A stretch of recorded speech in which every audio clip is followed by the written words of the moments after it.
बे समाव लाख लाख आसामनि थागिबि लाइमोन बिथांमोननि थाखाय मोनसे गोजोनथाव खौरां आरो बे गोजोनथाव खौरांखौ आसामनि गिबि मन्त्रि डक्टर हिमन्त बिश्व शर्मा बिथाङा गावनि फेसबुक लाइभनि गेजेरजों आबुङै फोरमायथिना होदों। बिथाङा आसामनि गिबि मन्त्रि डक्टर हिमन्त बिश्व शर्मा बिथाङा बे समाव आसामनि लाख लाख थागिबि रायजो राजाफोरनि एबा जाय बिथांमोना लाइमोनफोरा बेकार जानानै दं बे बेकार जाना थानायफोरनि थाखाय मोनसे गोजोनथाव खौरां फोसावना होदों। बिथाङा बुंथिदों दि बे समाव बे मासनि गेजेराव एबा बे दाननि गेजेरावनो 35 लाख लाइमोनफोरनो थिसनथाइ होगोन एबा साख्रि थिसनथाइ होगोनखौ फोरमायथिदों आसामनि गिबि मन्त्रि डक्टर हिमन्त बिश्व शर्मा बिथाङा। मोनसे गिदिर खौरां दि आसामनि रोजा रोजा लाइमोनफोरनि थाखाय गोजोनथाव खौरां। बे समाव 35 रोजा लाइमोनफोरनो बावैसो एबा बे दाननि गेजेरावनो थिसनथाइ होगोनखौ फोरमायथिदों आसामनि गिबि मन्त्रि डक्टर हिमन्त बिश्व शर्मा बिथाङा। सिगांनि सानाव जा बिथांमोना टेट क्वालिफाइ एबा बे समाव एलपिइउ जाय बिथांमोना थिसनथाइ खालामदों एबा बे समाव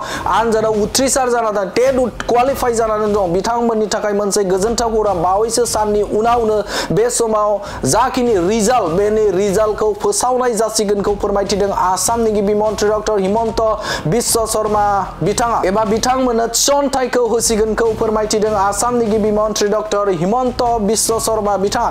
35 रोजा लाइमोनफोरनो बे समाव बे दाननि गेजेरावनो साख्रि थिसननाय जागोनखौ फोरमायथिदों आसामनि गिबि मन्त्रि डक्टर हिमन्त बिश्व शर्मा बिथाङा फेसबुक लाइभनि गेजेरजों बे खौरांखौ फोसावनायखौ नुनो मोनदों। मैयानि सानाव बिथाङा फेसबुक लाइभनि गेजेरजों 35 रोजा लाइमोननो बे दानावनो साख्रि थिसननाय जागोनखौ फोरमायथिदों आसामनि गिबि मन्त्रि डक्टर हिमन्त बिश्व शर्मा बिथाङा।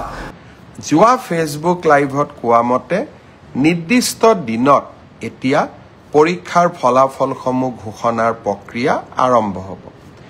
দুই এজন প্ৰাৰ্থীয়ে মোক কৈছিলে যে এলপি আৰু এমই লিষ্টত পিজি আৰু গ্ৰেজুৱেট পোষ্ট গ্ৰেজুৱেট আৰু গ্ৰেজুৱেট টিচাৰ পোৱা বহুতৰ নাম সন্নিবিষ্ট হৈ আছে।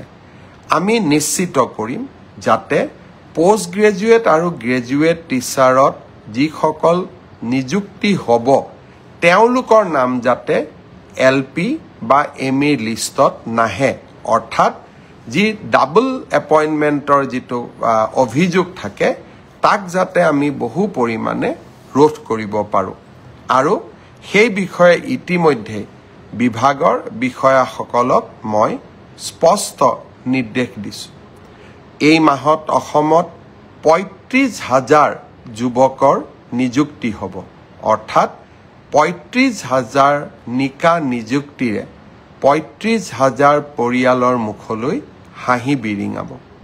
যোৱা ফেচবুক লাইভত কোৱা মতে নিৰ্দিষ্ট দিনত এতিয়া পৰীক্ষাৰ ফলাফলসমূহ ঘোষণাৰ প্ৰক্ৰিয়া আৰম্ভ হ'ব। দুই এজন প্ৰাৰ্থীয়ে মোক কৈছিলে যে এলপি আৰু এমই লিষ্টত পিজি আৰু গ্ৰেজুৱেট পোষ্ট গ্ৰেজুৱেট আৰু গ্ৰেজুৱেট টিচাৰ পোৱা বহুতৰ নাম সন্নিবিষ্ট হৈ আছে। আমি নিশ্চিত কৰিম যাতে পোষ্ট গ্ৰেজুৱেট আৰু গ্ৰেজুৱেট টিচাৰত যিসকল নিযুক্তি হ'ব তেওঁলোকৰ নাম যাতে এলপি বা এমই লিষ্টত নাহে, অৰ্থাৎ যি ডাবল এপইণ্টমেণ্টৰ যিটো অভিযোগ থাকে তাক যাতে আমি বহু পৰিমাণে ৰোধ কৰিব পাৰোঁ। আৰু সেই বিষয়ে ইতিমধ্যে বিভাগৰ বিষয়াসকলক মই স্পষ্ট নিৰ্দেশ দিছোঁ। এই মাহত অসমত ৩৫,০০০ যুৱকৰ নিযুক্তি হ'ব, অৰ্থাৎ ৩৫,০০০ নিকা নিযুক্তিৰে ৩৫,০০০ পৰিয়ালৰ মুখলৈ হাঁহি বিৰিঙাব।